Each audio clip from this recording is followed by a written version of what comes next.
to galacticconnection.com, one of the most popular blogs on the World Wide Web today for alternative news. Stay tuned for the latest information on our world shift from enslavement to galactic involvement, as well as current intel on any blockages impeding us from our sovereign birthright. Knowledge and self-mastery are key at this time. Our commitment is to present you with the latest breaking conspiratorial articles, off-world messages, exopolitics, cutting-edge technologies and sciences, and also an ever-significant intertwining of spiritual support and metaphysical scope that one needs to dive down the rabbit hole in search for truth with balance. We are truly on the horizon of a new golden age filled with the promise for more love, worldwide peace, and accelerated intuitive skills, where every living being can exist in cohesion and abundance. It is whatever we envision and dream this new world to be. I say to you now, let's redefine the new world to the beginnings of our own precious heaven on earth. Galactic Connection is here to provide the pulse of Mother Earth through an eclectic range of interviews each Tuesday afternoon from 3 to 4:55 p.m. Pacific Standard Time, Station 2 on BBS Radio, expanding your perspectives on how we can once and for all take back our freedoms, our joy, and our connection with our mighty I Am presence. Our intention remains true to connect hearts and minds everywhere in order to obtain global unity and galactic and universal acceptance. Our discussions will continue to cover anything to do with galactic society and our involvement with our galactic brothers and sisters. Our guests are experts in their fields, and our radio shows have been coined as some of the most thought-provoking out there. In addition to our daily blog, which runs 365 days a year, we also offer a realm of healing services such as our world-renowned implant removal processes, our spiritual past life clearings, our galactic violet ray alchemy from Alexandra, who shares in the lineage of Merlin, and other cutting-edge healing technologies. Check our site out at galacticconnection.com now, sending you a wave of light, love, and inspiration, and a personal hug and thank you for listening to our Galactic Connection radio show and visiting our blog today.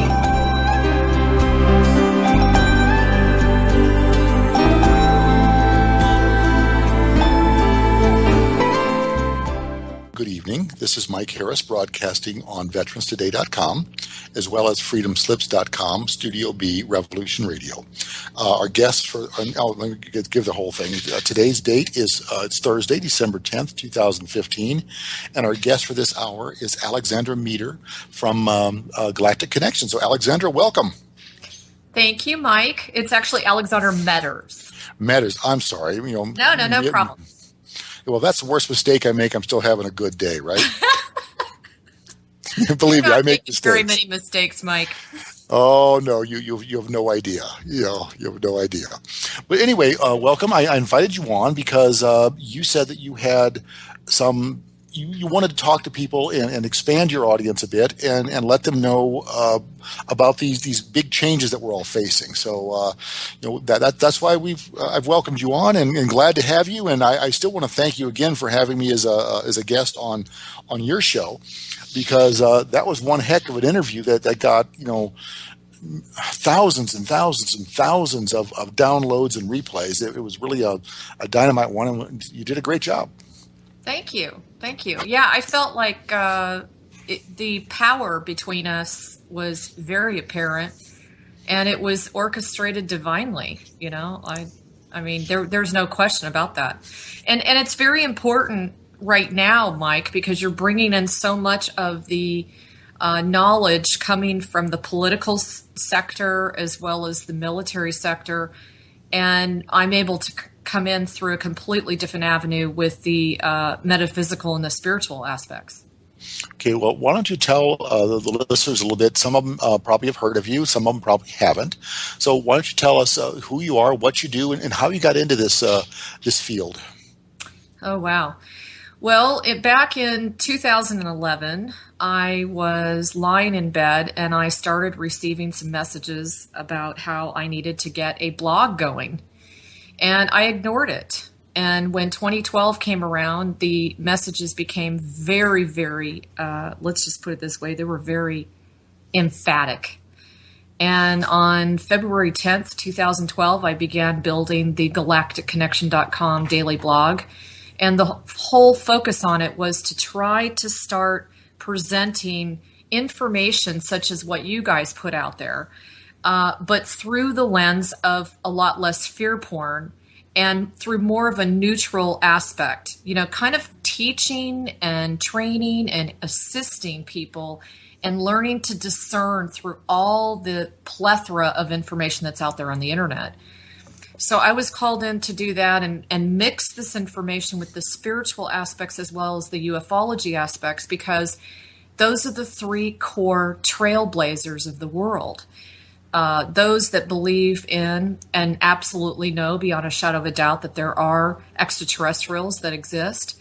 Those that are very divinely connected and have awareness that there are multi-dimensional aspects of life.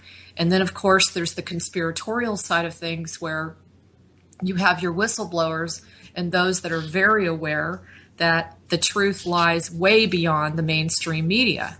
So in order to bring all those truths together, that was really the purpose of Galactic Connection, is to create it as a hub and to bring those three aspects together into some sort of union and marriage.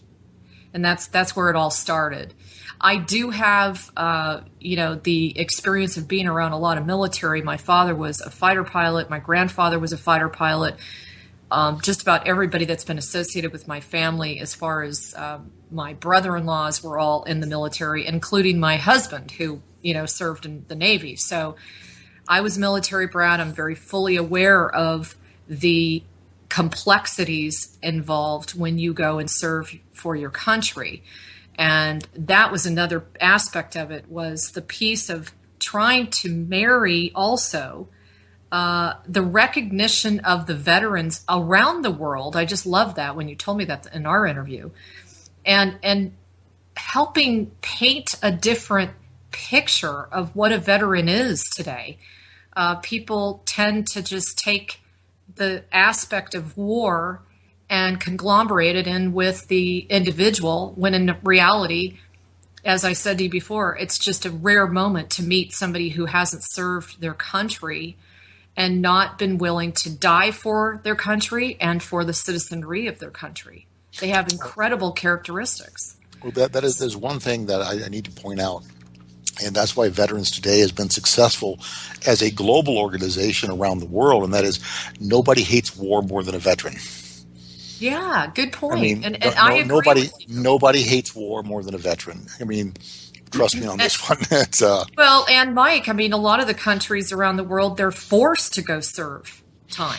Well, in the U.S., they used to force them to serve time as recently as Vietnam. It was post-Vietnam that we've been this all-volunteer professional military. But prior to that, they were conscripts. In fact, when I was born, my father was a conscript on Fort Riley, Kansas, the 5th Armored Division. Yes. And so, I agree with you. I'm just saying, now they look at the United States as, wow, these are voluntary, folks that are willing to put their lives on the line, which even adds a completely different aspect to it, because there isn't that resentment.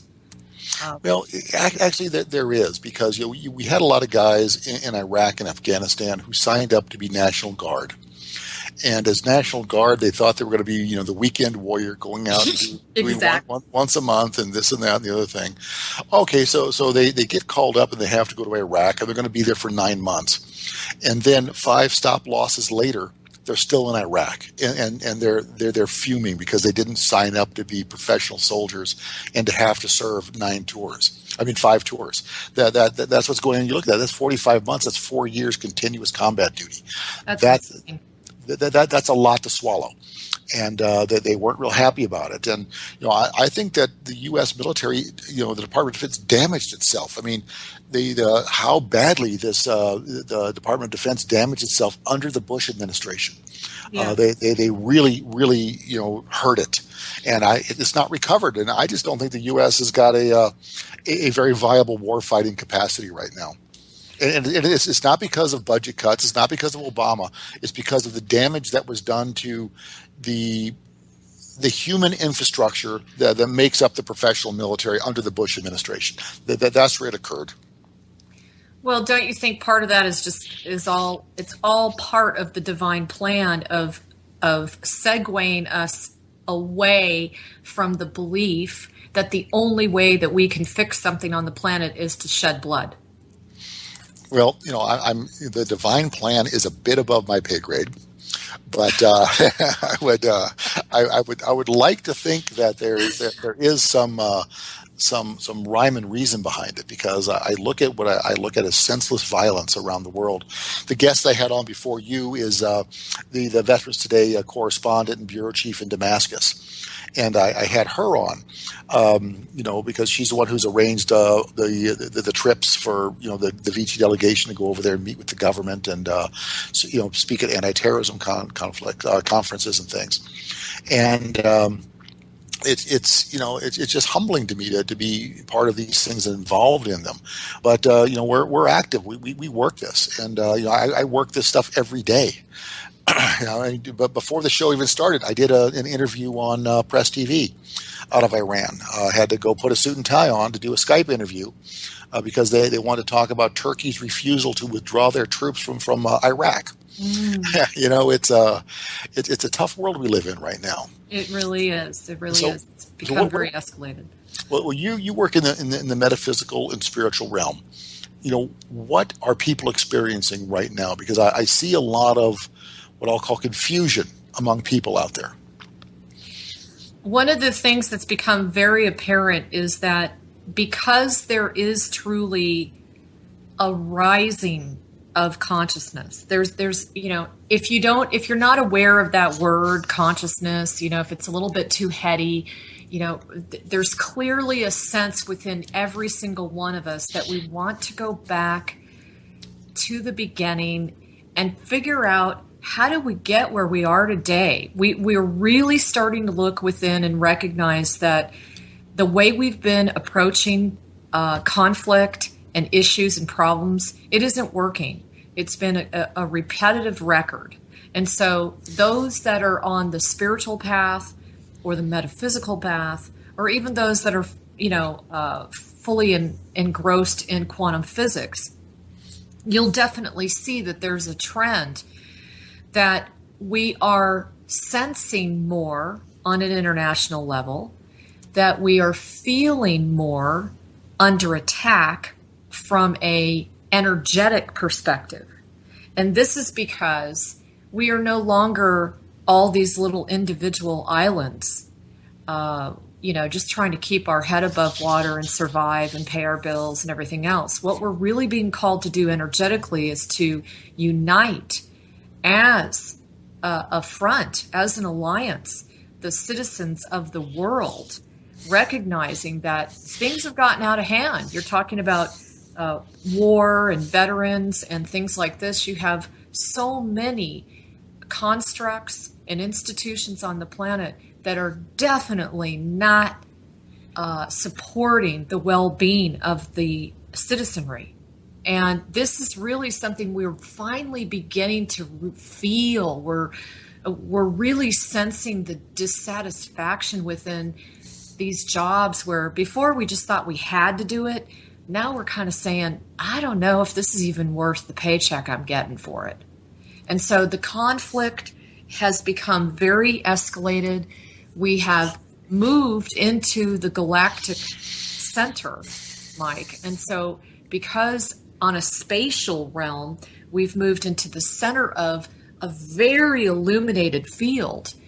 And what happens when you get into more light? You're basically going to have more awareness.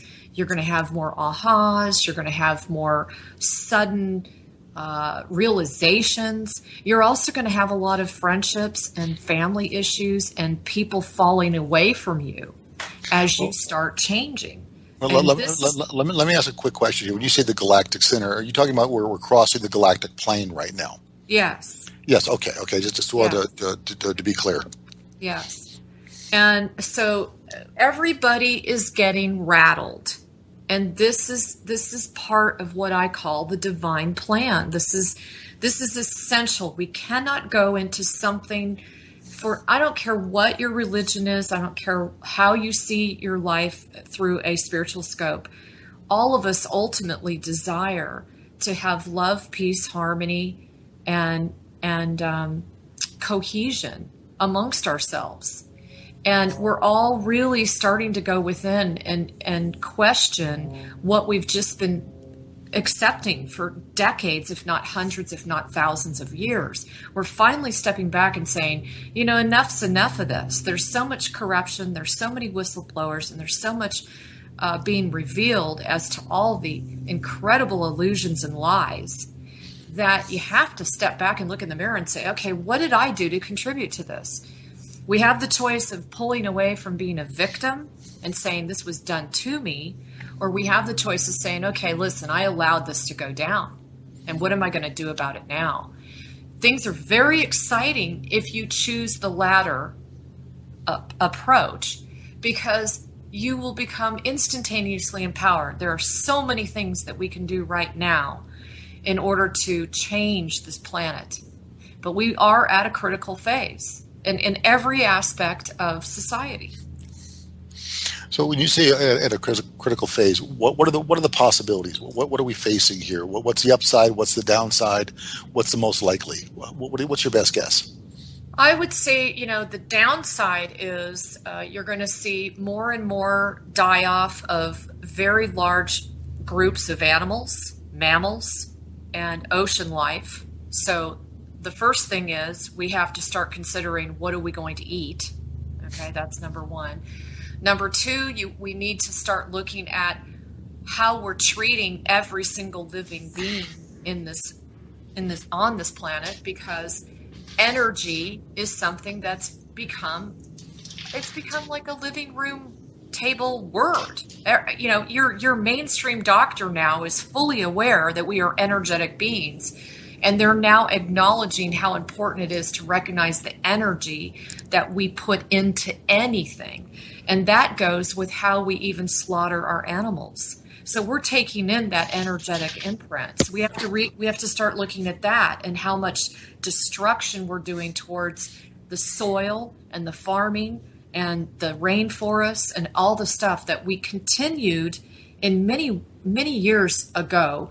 We were kind of looking at that going, God, it's so far away. It's on the other side of the world. It's really not impacting me. But because there's such an opening and an awareness of chemtrails, of GMO foods, and recognizing that there really is no finite separation between a chemtrailing that's going on in India and one that's going on here. We all breathe the same air. We all eat, we can receive lots of grain from a particular importer. We're all going to be affected by it. The importer and those that receive it. Well, you're absolutely right. And, the air that is being chemtrailed or polluted in India or China today, it may take a month, it may take 6 months, but it's going to be here sooner or later. Exactly. And the same goes with our ocean waters. I mean, we are at a critical point where we can no longer continue to be naive or stick our head in the sand and say, oh, somebody else is going to have to take care of that. Or, oh, you know what, that's not going to affect me. It is affecting us. The statistics are showing more and more people are either getting extremely ill or being hospitalized, and the number one root cause is toxicity. And, even cancer. I mean, if we really want to go down that rabbit hole, cancer is nothing more than a virus. It is something that is, in my opinion, you can easily address it. It's not a death ticket is my whole point. Okay. Well, you just mentioned something about how we slaughter our animals, and it makes me think of the whole issue of kosher slaughter, because I think that's a barbaric practice. Yes. And all that. So what's the motivation behind that type of slaughter of animals? Because what it's come down to is it's just the amount, how much can they produce, how many pounds of meat can they get out to provide people, and on top of that there is unfortunately an agenda in what they're putting in that meat. Energetically, they're well aware if you hurt an animal people are nuts if they think animals don't have also their own state of consciousness. And in fact, they feel pain just like we do. Otherwise, they wouldn't yelp if you stepped on their foot, or you pulled their tail, or you shot them and you did, I mean, I was just in Africa last year. One of the stories that I heard was all about this huge family of elephants. And one of the elephants got stuck in it was a mud hole. And all the other elephants started crying. They literally were crying tears down their face and their trunk. And they would not leave this elephant. And they actually went and they literally tried to get help from the humans. So we really are being challenged right now to get out of our black and white, very small, very finite way of seeing life and see the magnificence and the expansion that we're going through right now. So tell us about that. What should people be doing if they wanted to get out of their black and white, small little box and grow and expand? What would you recommend? Well, the first thing is, checking out websites like yours and mine, where you're able to see what is really going on out there through the alternative media, because they don't have the hidden agendas to keep you in the dark. They really are earnestly wanting to bring some truth and light out to the public world. So that's the very first thing. I mean, because knowledge is truly power. And the more knowledgeable you are about what's really, truly going on, the more you're going to find your own passion. So many people, you asked me something about the spiritual community. One of the biggest crises, if you want to call it that, with amongst many of the people in the spiritual community is they just don't know what their purpose is. They have really clarified that they know they're not just here to have a job and to make a house payment and have 3 kids and send them to college. That is not enough for people anymore. It's not fulfilling enough for people. They're recognizing that they've come here for more than that. So the other thing that's so imperative is to be able to take that leap and jump out of that box that you've been so entrenched in. Nobody's gonna kill you for trying something new. Well, let me speak here. One thing I would recommend to everyone, if you wanted to become a little more spiritually connected to yourself and then consequently the world around you, the first thing you should do is kill your TV set. Yeah, well, kill it. Turn it off. I mean, don't spend 3-4 hours a day in front of it. That's not your best friend there. It's there to hypnotize you and train you and dumb you down. And you will never get spiritually connected if you watch that damn thing. So I'm just saying. So that is a good baby step that everybody can do. Well, the other thing too that's super crucial is go outside and sit at the foot of a tree. Now, there's not very many people that just will sit at the foot of a tree, but if you sit at the tree for long enough, for a good hour, and just sit there and just listen to the bees buzzing, listen to the rustle of the leaves on the trees, listen to the wind blowing, feel the sun on your face, really try to connect to the elements and come into a space of being in awe and gratitude. And I can't stress gratitude enough. We all hit tough times. There are very many of us that are struggling financially. And one of the greatest things that will get you through that is your gratitude for life itself. Your gratitude for free speech. Your gratitude for the fact that we have radio shows like this where we can share our opinions and our belief systems. Well, it is a challenge, and I know that you don't. You do your work, pretty much for free. I know I do this radio show for free, and everything I do with Veterans Today, it's what I call my community service work. This is what I do for other people. I don't do it for me. I do it for others. I do it for everybody else except me. So anyway, that's a good point too, Mike. Is a lot of people are starting to feel this is another reflection of how we have shifted into the galactic center. And that is the fact that so many of us we have this huge inner urge to serve. We want to do something that we feel is really making a difference. I hear this all the time amongst my correspondents.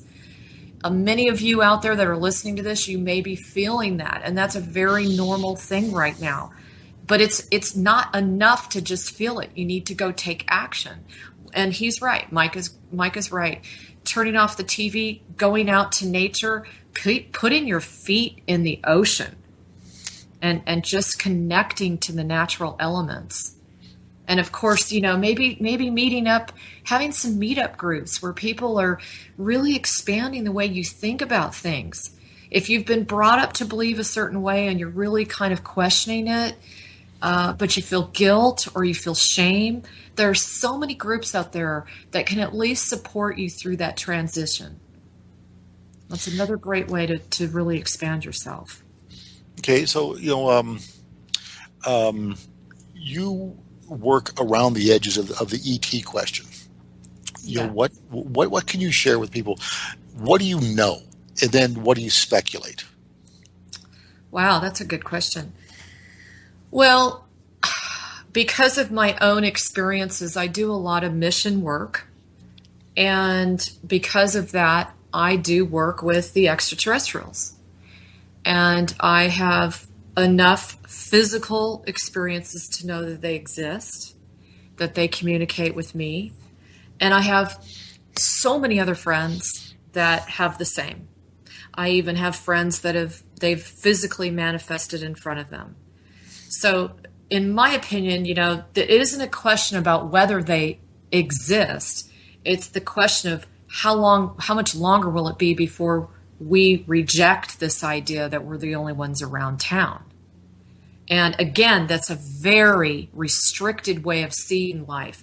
People will find that their lives and their passions are so much more exciting when they step out of this box that they've created, or their family or their parents or their lineage or their culture or their country has created for them. You can only believe this. You can only see this. Oh, now don't do this, because if you do this, then you're really going to be in trouble. And, I would say it's time for us to really step back and say, who is the master of your ship? Now, when it comes to extraterrestrials, it's very important to understand that there is a sense of vibratory connection that is necessary in order to connect with the extraterrestrials.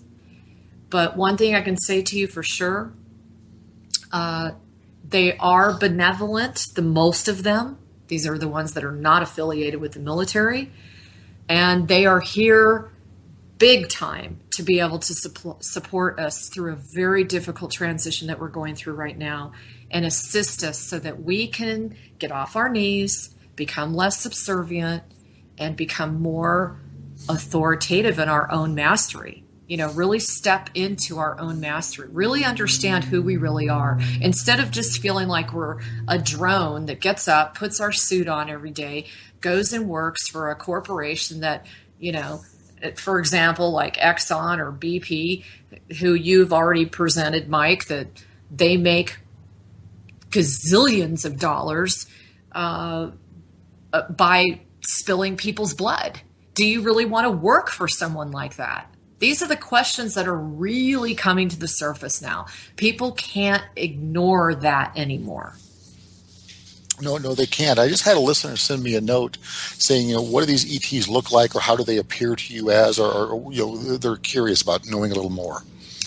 They look, most of them are very humanoid. I mean, most of them look just like you and me. It depends on which races you communicate with. I tend to communicate a lot with the Syrians and the Pleiadians and the Arcturians.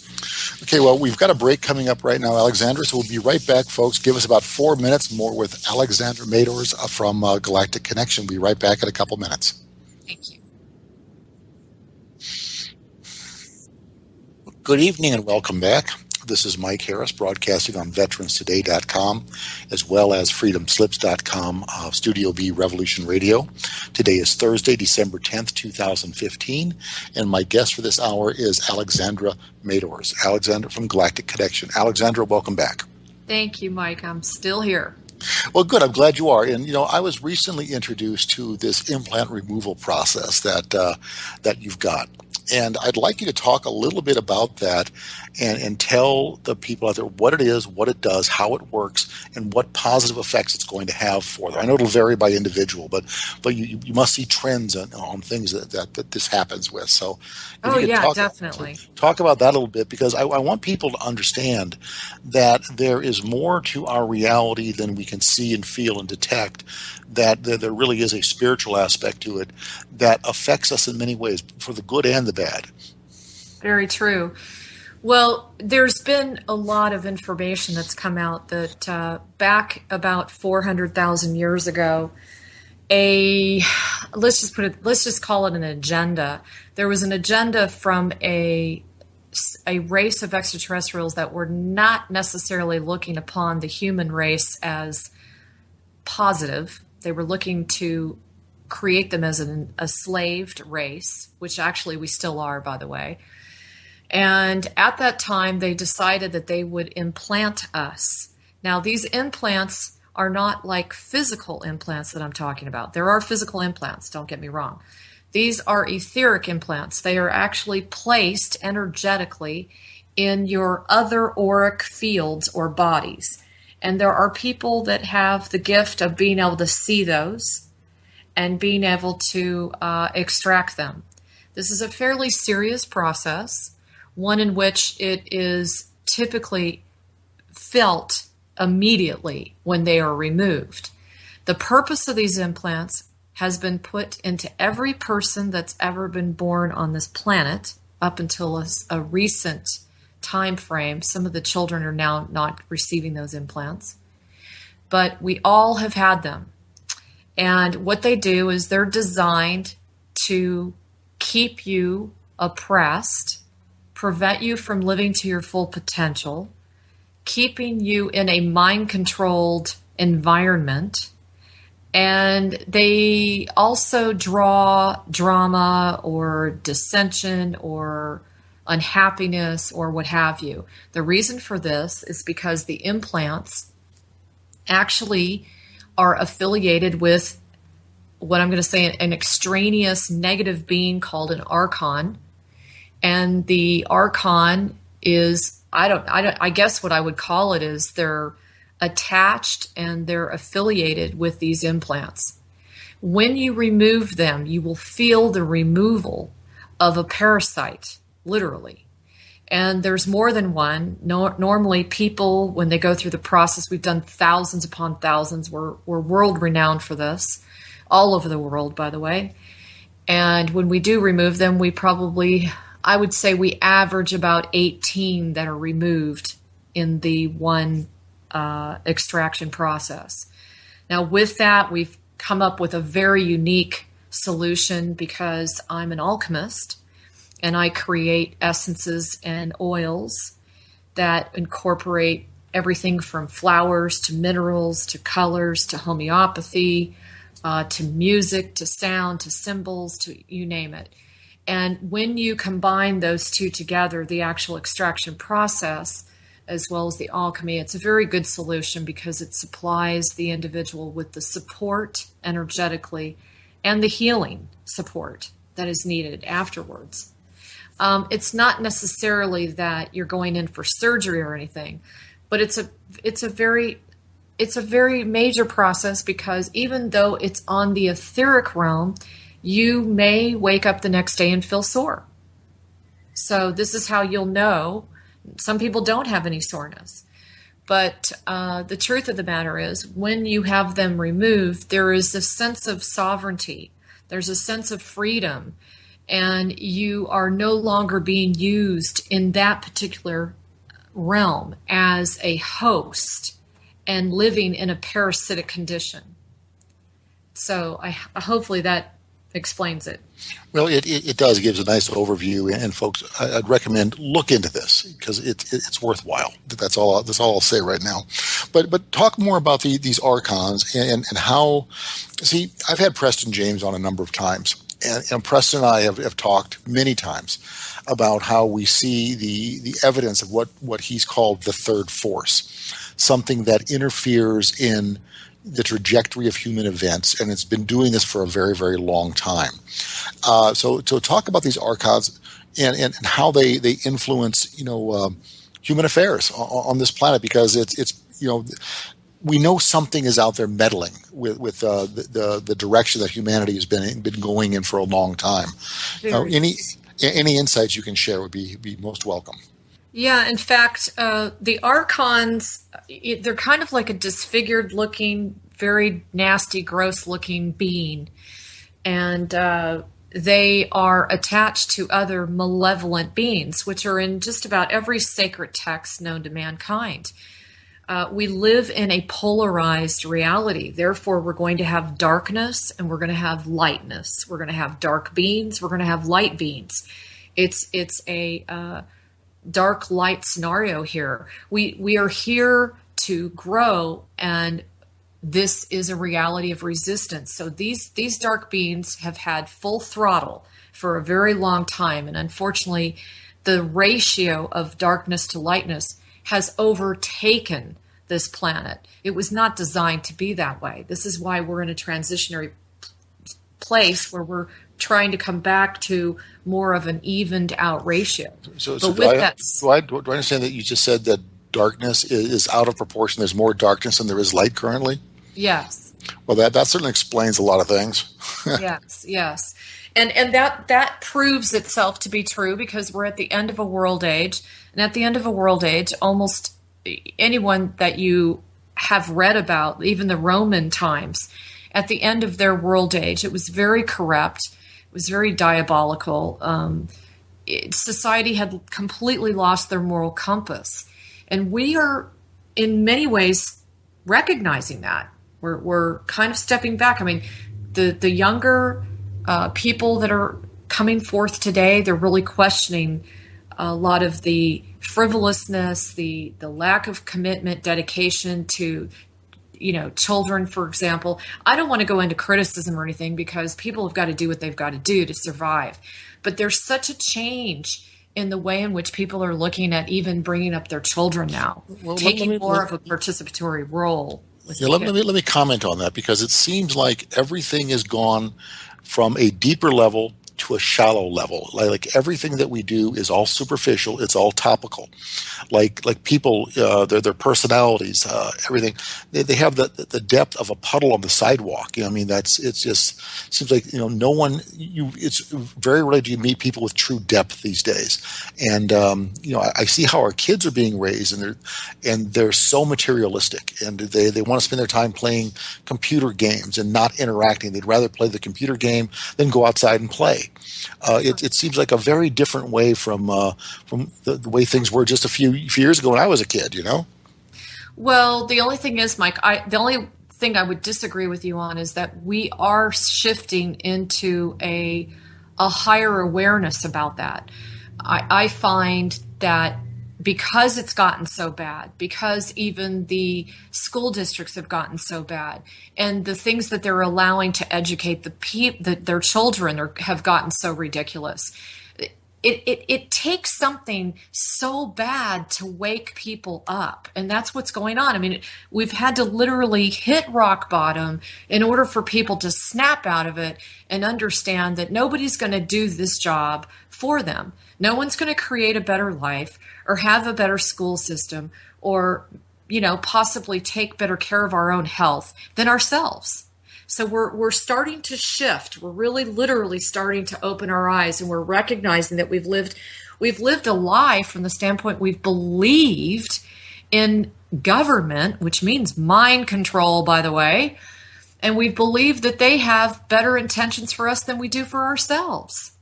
And that's just ridiculous. But back to the Archons. The Archons, actually, the majority of them, through the assistance of many people that do a lot of spiritual work, have left the planet. This is very good news.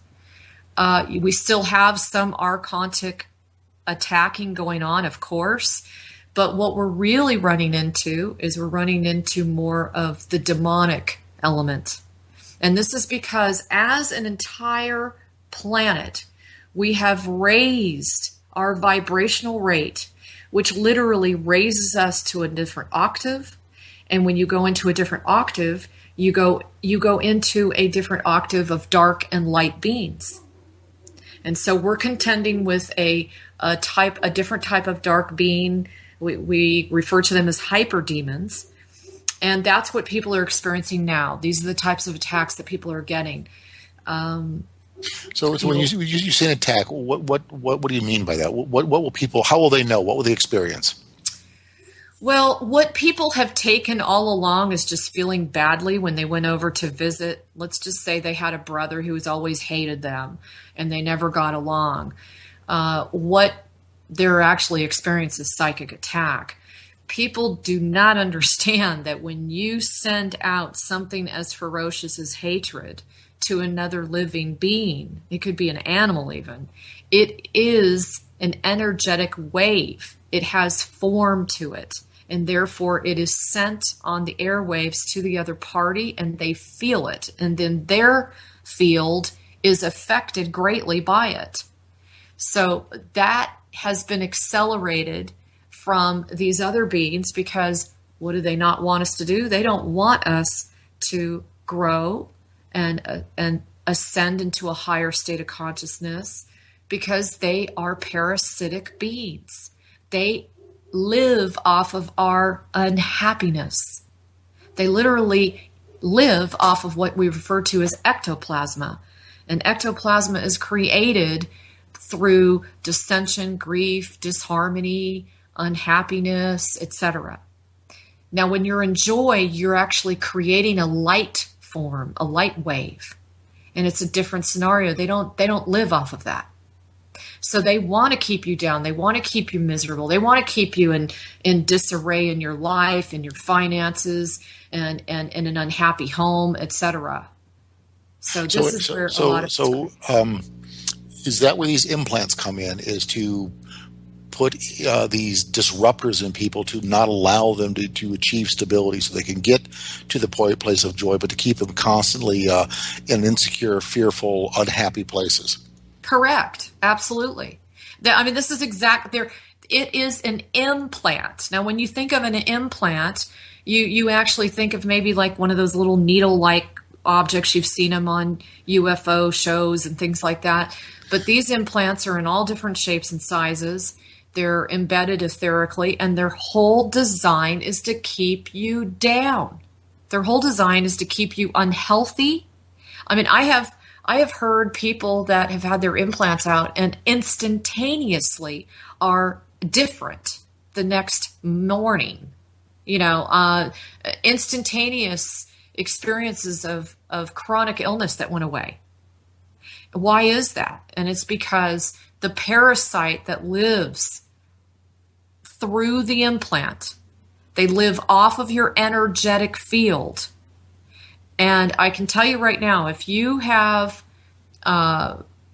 don't have a very good relationship with a sibling or a mother or a father or a sister or brother or an ex-wife or ex-husband or what have you, there's a very good likelihood that their implants are literally, I know this sounds crazy, but they're attacking you. And these implants, we've also determined, are senders and receivers of the matrix itself. So there's this other it's the very mysterious, like you said, these instigators, right? There's this mysterious, larger element that is monitoring us all the time. And they certainly aren't monitoring us for our benefit. They're trying to keep us from our own freedom and from our own joy and from our own sovereignty, and actually from our own sovereign right to be free. Well, talk to us a bit about this matrix. Tell us what you know and what you speculate. Okay. Well, I'm sure everybody's seen the movie The Matrix. If you haven't seen it, you got to go see it. But what The Matrix did was it really brought out to the forefront that we live in a digital matrix. Many people will say that if all of us stopped believing let's say there were 100 people standing on the side of the road and they were looking at a cow. If 100 of those people did not even know what a cow was or didn't believe that that cow existed, that cow would not exist. There is a mass consciousness amongst us all that we contribute to. And in this matrix, it's digital. It's zeros and ones. Many people are suggesting that we live within a computerized reality. And man, that's a whole nother conversation. But the point being that you have to sit here and say to yourself, okay, what is my illusion and what is my reality? Now, the matrix is part of the design to prevent the human race from being able to ascend into a higher state of consciousness. That's its ultimate purpose. And to keep us enslaved so that we can do their bidding. And that means, things like paying almost 75% tax here in the United States. People say, oh, no, we don't pay that much tax. Oh, yeah, you do. Taxes up. Yeah, you do. Yeah. But the thing that I was, what I've been told is that, we're looked at kind of like livestock, and that they feed off of our depression, our despair, our pain. Correct. And that, like these implants, they can cause physical pain because people who are in physical pain chronically always tend to get depressed. And that these things are set up that way, and that is our purpose here, is to continue to feed them, and that's why we're being kept in this lower vibrational state, and not being our ascension's being thwarted actively. Let's just say that. Yeah, and what people don't realize is that it's awesome to be human. We don't remember it. We haven't even been able to really experience the beauty of being created in the divine image of God. We are the direct ascendants, and therefore we have incredible gifts. We don't know them, most of us. Most of us are not aware of them. This is what we mean by going into a higher state of consciousness, where we become aware of what we truly are and what we truly can do. And that we don't have the fear and the doubt, because honestly, that's not a divine accepted, approach or perspective. Fear and doubt don't even exist in a higher state of consciousness. It's just not even part of the equation. And this is really, truly who we are. We're magnificent beings who can do far, far more than we're doing. We have been convinced and enslaved for such a very long time that we're now at a place where the gates are. You know that story, Mike, in World War II. The story was that in I think it was Dachau, they went to the concentration camp, and the United States military forces opened up the gate, and they still wouldn't come out. They opened the gate up. That's a common issue. A lot of places with prisoners who've been there long term. Right. And not just Dachau. It's very similar to what they identified. I guess it was the 1970s as Stockholm syndrome.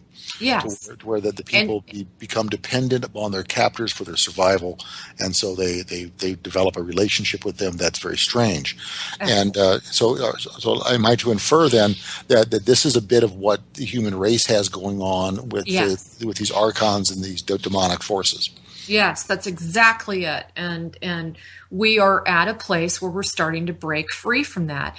One by one, each of us is getting to a place where we've had it. We're no longer wanting to remain captive. We're feeling the nudges in our heart and soul that we want to go to bigger and better things. And let's face it, there's so many things that are coming to the forefront that are presenting to us, hey, they're showing we're not the only Earth that has living populace on it in our own solar system. They're proving there's like 66 other Earths. Just that alone. I mean, it really affects all that we've been taught in schools. But what I always challenge people to think about is who created the curriculum and what was the agenda behind the curriculum. So, well, that's always the thing, because you can, within 2 generations, you can remove all trace of what really happened and impose an entirely other agenda upon what we perceive as history. And the internet age has made that very, very, very clear to a lot of people. Yes, it's very true. So, actually things are very exciting, and I know people may not feel that, but we are really about to break free. There's so many exciting things going on. Just let's go back to your interview with me, Mike. It was huge, the fact that Putin came out with information that outed the United States. I mean, I don't even know in the last, say, 100 years if that's ever been done. That was a historical moment for a major head of a country, and he's still continuing to do so, I might add. Well, he is. And by the way, we at Veterans Today are continuing to ask him to release the Russian 9/11 files, as well as to release Senator John McCain's interrogation files from when he was at captive in Vietnam, because we think those will be incriminating. We'll be able to force McCain into resigning, not just from the Armed Services Committee, but from the Senate. That would be fantastic. And again, we are being challenged to stop accepting what is not good and just for us. It is no longer acceptable for us to just sit at our kitchen table and ignore what's going on outside of us. We are at a place where we are literally being called within our hearts and souls to take some responsibility for where we are and take back our power. We've given our power up for way too long.